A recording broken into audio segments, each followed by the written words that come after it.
Hello everyone, this is Rexer of the YouTube channel and Twitch channel NotQuiteThereGaming, and welcome back to some Warframe. I haven't done one of these in a long while. Recently I've done a little snippet of unscripted Archwing advice, but I also want to do something that's a little bit closer to my heart, I would say, in Warframe, and that is a look at how I like to fit Loki these days. More specifically Loki Prime, because hey, he's cooler. Look at that mustache. I mean, how can you resist that mustache? What? It's not part of the Loki Prime Warframe? I can fit it to any Warframe I want? Well, I mean, isn't Warframe the most awesome game ever at that rate? Oh my gosh. Anyway, so this is my Loki Prime. Spent quite a lot of time to get him, but once I got him, boy was I ever happy with him. So we're gonna have a look at how I like to fit him. As you may know if you've been following my channel for a while, my favorite Warframes are Loki and Nyx. So let's take a look at Loki first. Not Sentinel. Sentinel is awesome though, and I heartily recommend him as yours. Well, Carrier is awesome. I heartily recommend him as your Sentinel. So Loki Prime. We're gonna jump right into the build this time around. If you wanna listen to my advice as to how you should use Loki, please stick around for after the build discussion. If not, and if you're an experienced player and you just want my motivations as to the build, we can get right to that. So let's take a look. First of all, Loki Prime.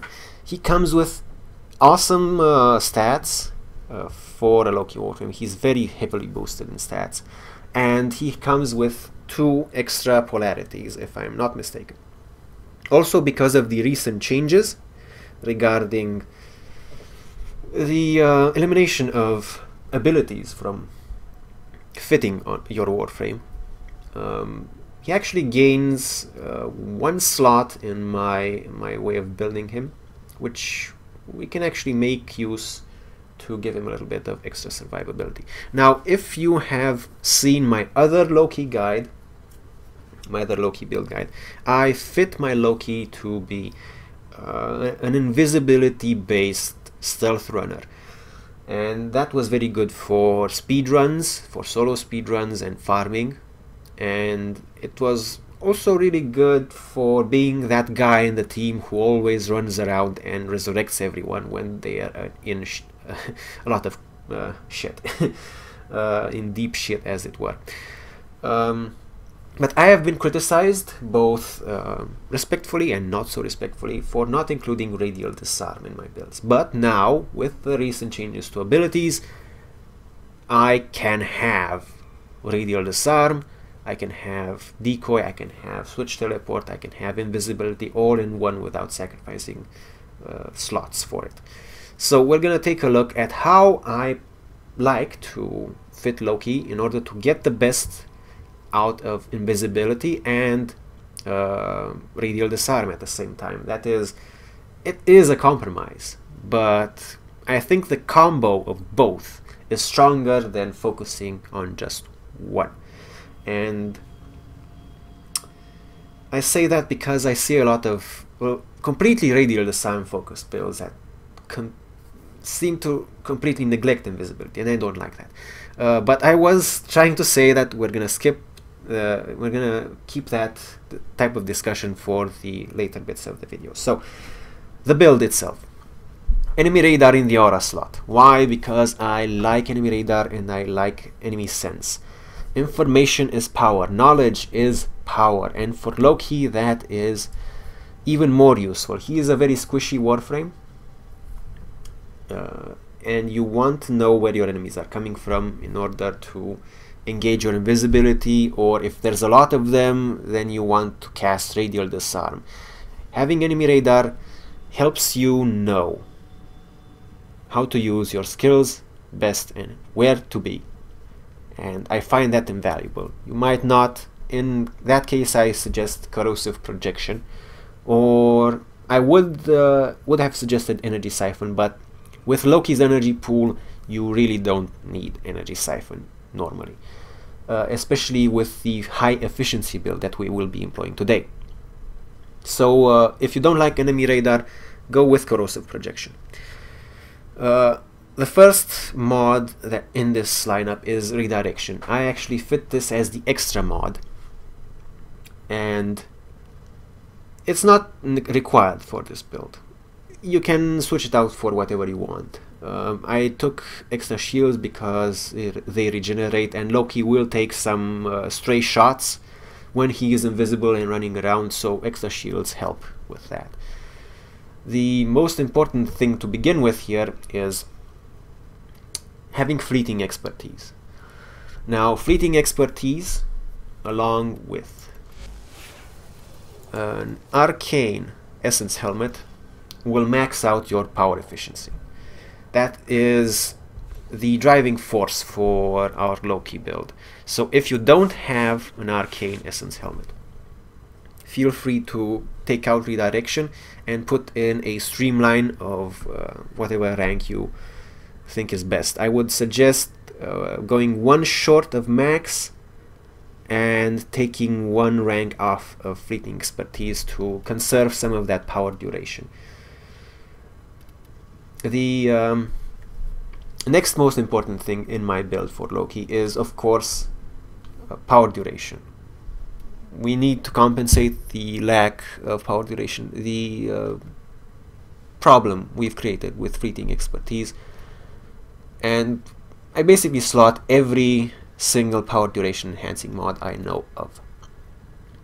This combats a downside and creates another downside in power range, which affects us for radial disarm, but it gives us a respectable amount of time in invisibility, respectably lengthy in duration decoy, and those are two things that I think are very important for doing a good Loki build. The next thing, though, since we created a deficit in power range, we have to compensate that as well, and this time we can do so without affecting anything important for Loki. We can take overextend and stretch for extra power range. Overall, that gives us about 24, about 60 something, about 70-ish% more power range for radial disarm, which I feel is sufficient, especially when you consider that your power efficiency is maxed. So in perhaps what I would call a traditional radial disarm build, you can have a radial disarm that is maximum in maximum range, so you get the best coverage, but that might not include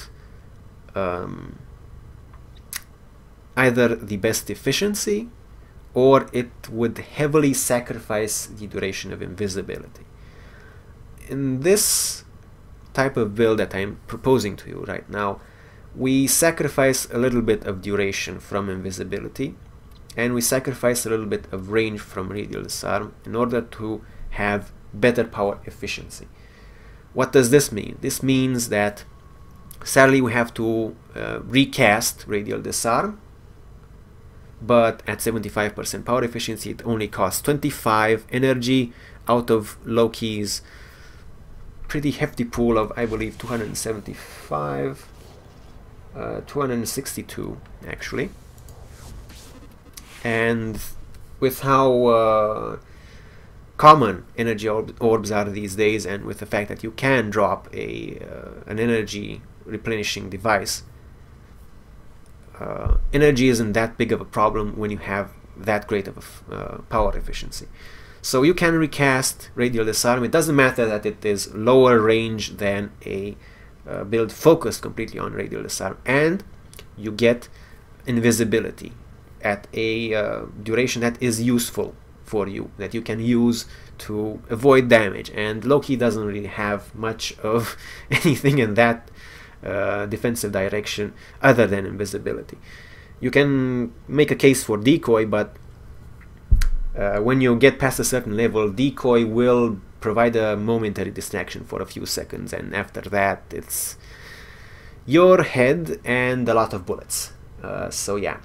Also, last but not least, I like to always put the rush mod into my Loki builds, because Loki is, I believe, still the fastest Warframe in the game, and boosting him to his maximum potential with rush allows him to be where he needs to be when he needs to be at all times, especially combined with enemy radar. So you can be where you you can place yourself in a large cluster of enemies and cast radial disarm, or you can run away from some enemies and cast invisibility and then come back and shoot them in the face. You can reposition yourself so you're closer to the pod if you notice that your friends aren't, and defend the pod, for example, with another radial disarm or with a decoy and so on.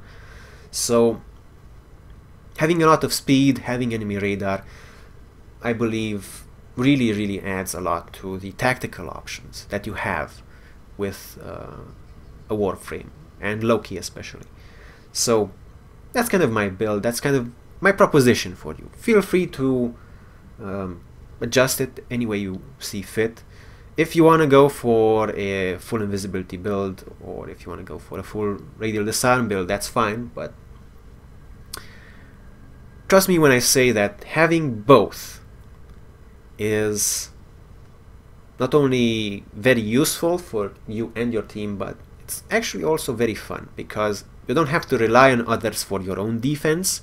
You don't have to wait for enemies to cluster up a lot to cast radial disarm and then keep dodging the melee, because eventually if they do hit you with the melee and you're not invisible, you're still gonna crack open like a like a cheap toy, because you're Loki, you don't have defenses. But yeah, this is the build that I like to run. Now obviously Loki doesn't have offensive spells. Radial disarm would do some damage, but we sabotage that completely with overextend, and it's not that big of a deal, that much damage anyway. So yeah, let's talk a little bit about general advice regarding Loki now. If you're an experienced player, feel free to skip over this part. If you just wanna listen in case I say something interesting, feel free to keep listening. I'm not going to be showing you anything more at this time, but keep on audio only. So Loki, what is Loki? As I talked about him in one of my least viewed and sadly one of my videos that I really liked making the most, my starter Warframes guide, which is now outdated sadly because they changed the starter Warframes. Loki is an advanced Warframe. He truly is an advanced Warframe, because he doesn't have those spells that cause instant explosions, instant enemy deaths, instant satisfaction in having an impact on the world around you. Now obviously radial disarm, it has a large impact, but it's not really visible. You need to understand a few subtleties of the game before you can really appreciate radial disarm. Likewise, invisibility is a nice skill, but it doesn't have that oomph. Not the same kind of oomph as for example, absorbing with Nyx and then releasing all that pent-up damage in a giant blast and killing everything around you, or the ever so popular Nova with her molecular prime, which just explodes everything in a brilliant flash of light. So Loki is advanced. You have decoy, you have invisibility, you have switch teleport, you have radial disarm, all tactical tools. So if you want a tactical Warframe, Loki is your go-to. Loki should be your go-to. He is powerful in rearranging the battlefield in a way that suits him and his team best, as they actually say in some of his introductory blurbs. Again, this has been a build for Loki Prime. Loki Prime is very easy to build. You don't even need Forma. That's why I wanted to do this video. One other challenge I've had with making builds is that the more Forma I put into my Warframes, the more messed up their layout gets, and the harder it is to present a clean layout for build purposes. Now, back to Loki. Because Loki only has decoy, invisibility, switch, teleport, and ideal disarm, you need to have a quality weapon before you play Loki. I cannot stress this enough. This has been a major regret of mine when I started playing with Loki. I actually picked him as my starter Warframe. It took me a really long time to get into the game, to actually have an impact on the missions that I was running, because I didn't have good weapons to start with. I had the starter weapons at the time, and I didn't have really a lot of mods, because that was the way it was going then. So Loki relies 100% for damage, 110% if you can believe me, for damage on his weapons. Now, I prefer the Loki Prime as my primary weapon. You should give it a look. I'm not going to present the Loki Prime here right now because I don't have a build that I'm very confident in, but it's a pretty good build and I'm happy with it. Find the weapon that you like. Find the weapon that is either a melee weapon, because Loki gets bonus damage from invisibility for melee attacks. Find the primary weapon that you like. Find a secondary weapon that you like. But be sure when you're playing Loki that you have at least one weapon that you are 110% sure of can handle the damage output that you need in the mission. Ideally, don't take a melee weapon against ranged units, because even if they can see you when you have invisibility on, they can shoot at other things and you might get in the way. And if you're in the way at a long time trying to melee someone in the face, you get shot in the face and you die. So that is one thing you really need to keep in mind before starting to play Loki. The other things are decoy. Decoy is a useful skill. Decoy will distract your enemies, but do not rely on it.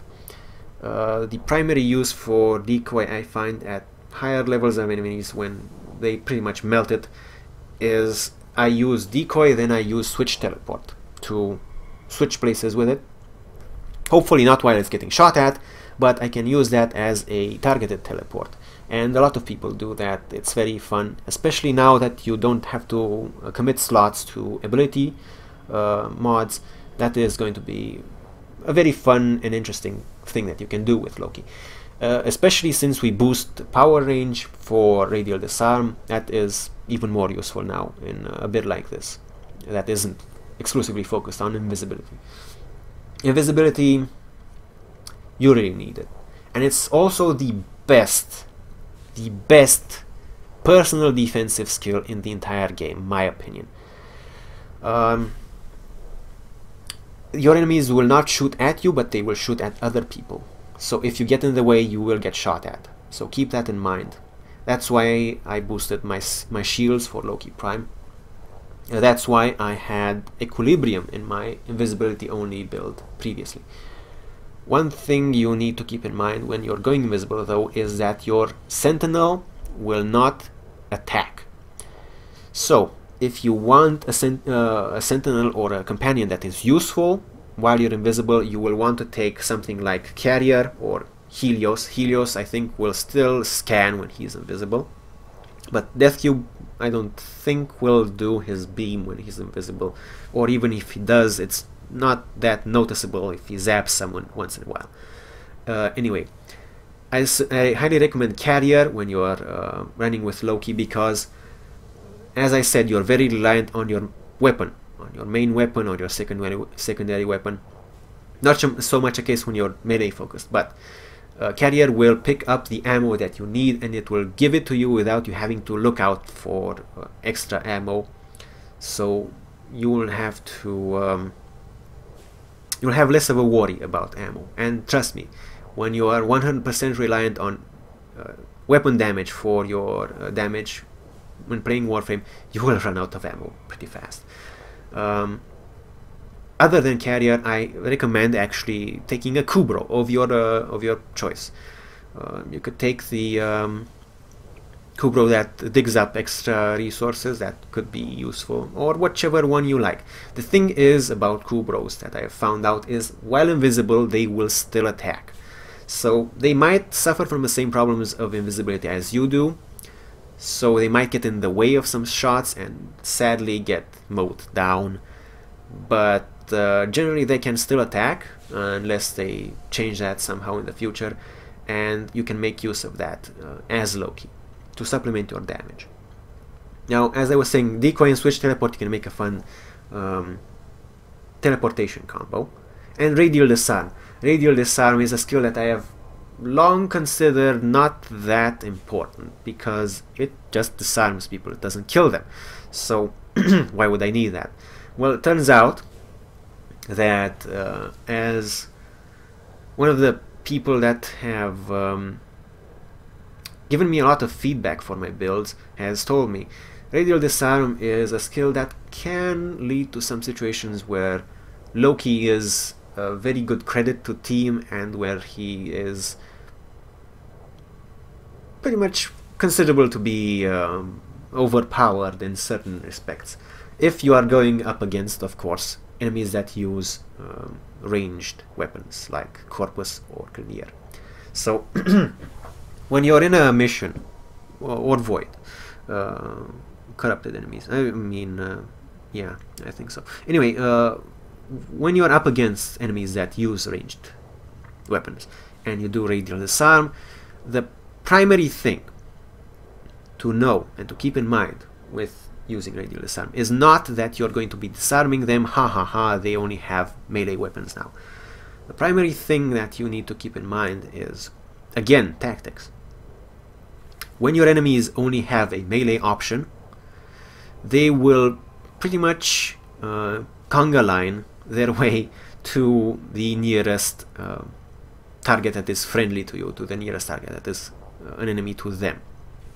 So you, in essence, create a predictability of movement in your enemies, and you can use that. You can use that heavily if you have an explosive weapon like the Ogress, if you have a piercing weapon like a bow, or in my case, a lesser piercing weapon like the way I fit my bolt or prime. You can create a situation when where your enemies are just funneled in a straight line and just shoot them in the face. Of course, that is a side benefit to what radial disarm usually brings to the table, and that is stopping immediate enemy firepower. Now, that's pretty much it for what I wanted to talk about Loki for now. I noticed that there is one person who just popped into the stream. Sorry, I'm kind of wrapping up with my little mini guide of Loki Prime. If you have any questions about Loki Prime, if you have any suggestions and so on, please keep civil and comment in the comment section below my YouTube video where I will be posting this mod. That's it for me for now, though. This has been Rexer of the YouTube and Twitch channel NotQuiteThereGaming, presenting you a brief glimpse at one of the Warframes that has served me the best in my entire Warframe career. Thank you very much for watching, and hopefully more to come soon.